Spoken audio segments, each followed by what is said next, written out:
Hello, we have a special guest on the Vintage Motorist today in the form of Desmond, this 1927 Austin 7 Tourer. And in this video I'm going to take you through some of the details of Desmond and also take him out for a drive.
Such a beautiful little car, and if you don't know already, I do love Austin 7s, especially these early ones.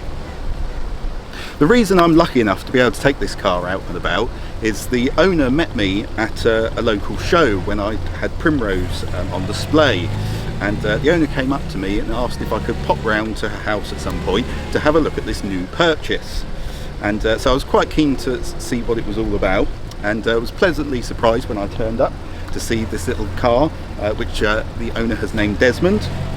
However, the car had been off the road for quite a number of years, so I took the car away and gave it a good service, cleaned all the points, everything that needed cleaning, lubricating, taking all the wheels off, checking the brakes, and took it for a good drive just to make sure everything was in order.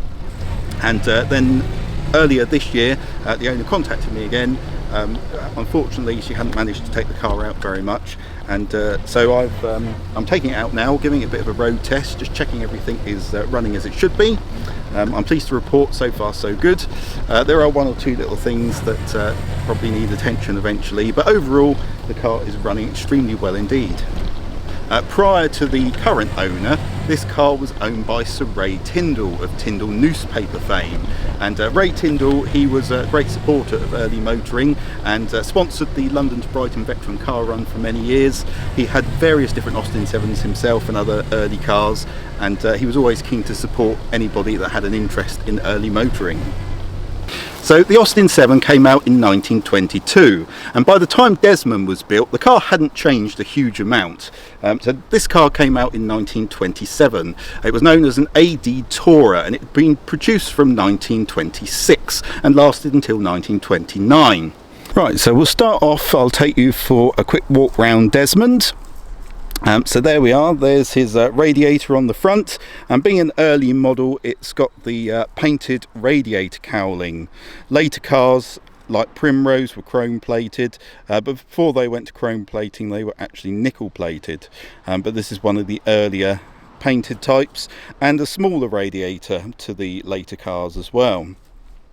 You'll also notice on Desmond he doesn't have headlamps at the front. The headlamps are actually on the scuttle, mounted on the side, which of course a lot of early carriage lamps were like that on horse-drawn vehicles, so that's where they put them on the car. But can you see anything at night? No, you can't, not really. Even with the lamps on the front of Primrose you can't really see much where you're going, but these lamps are even more vague. So then we've got the bonnet here. We'll have a look under the bonnet.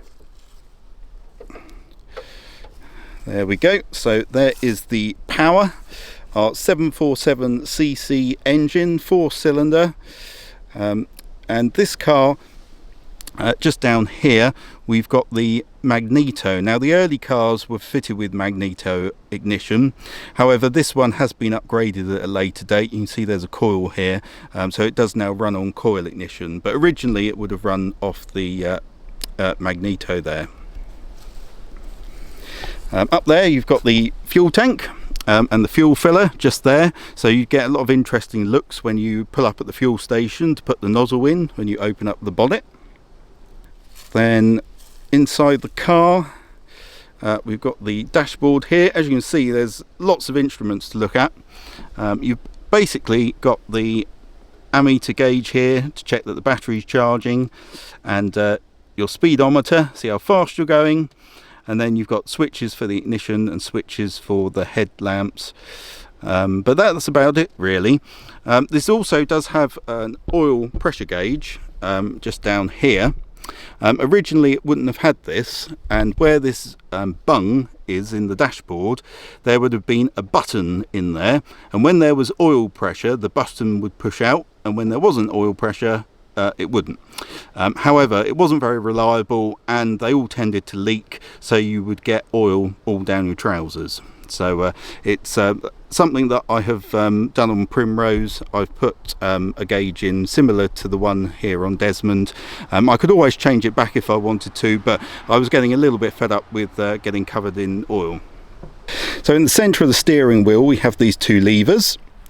This one on the left is the advance and retard, so the ignition's retarded there, and when the engine's running you can just push it up and that will advance it to make it more efficient. That's all magically done on modern cars, so you don't have a lever like that. And then this lever here, this is for the throttle, so if you push that up it makes the engine go faster, push it down it makes it go slower. So it does exactly what the foot pedal throttle does, but you can operate that and set it, which is ideal if the engine's cold and you need to, and it won't idle, so you can knock that up a little bit just to keep the engine running. Especially helpful when you're pulling up to a junction. Where the starter motor is here, the button just to the right of the starter motor, that is the starter button, so you actually press that with your foot to start the car up. On Primrose the starter button is actually fitted down the side around here by the handbrake. So yeah, you've got a foot starter. You'd also have a starting handle on the front, although currently this car is missing its starting handle unfortunately. Then as we come up here, you've got the windscreen. This top section of the windscreen does actually open if you undo the screws here. That will actually fold out, so you can get lots of nice fresh air if you want to. So that folds out like so. There's also side panels that go into these holes on the door here, so that stops some of the weather and really wintry, wet, gusty days, so you can put windows in the side. So I thought I'd show you just how easy it is to fold the roof down on this car. So you've got one clip here, another clip under here, and then like so the roof is down.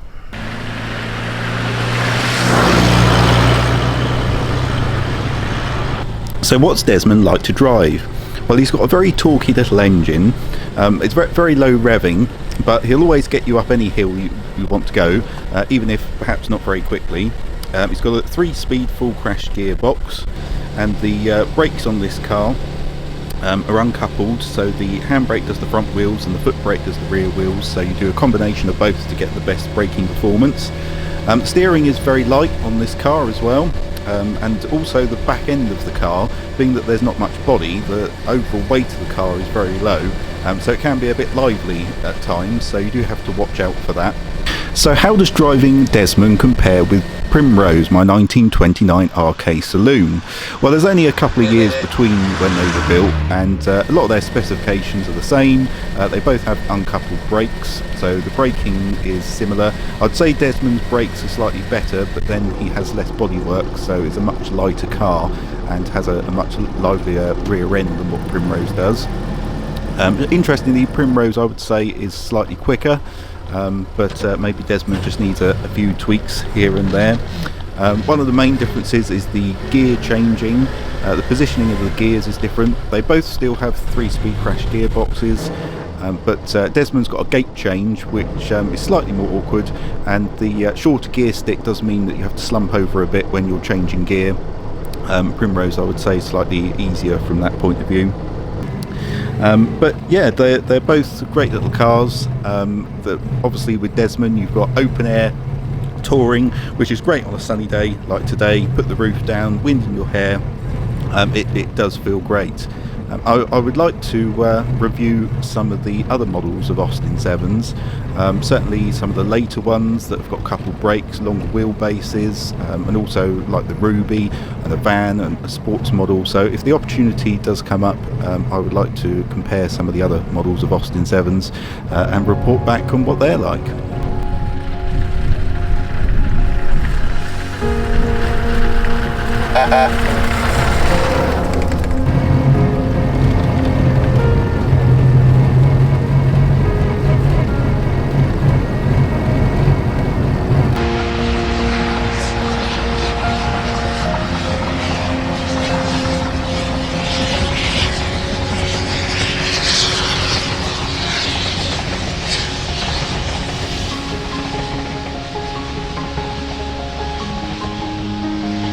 So I hope you've enjoyed watching today's video. Please do like and subscribe, click the bell for notifications. A big thank you to Desmond's owner for letting me use him for this video, and from Desmond and myself we'd like to thank you for watching and hope that you'll join us next time.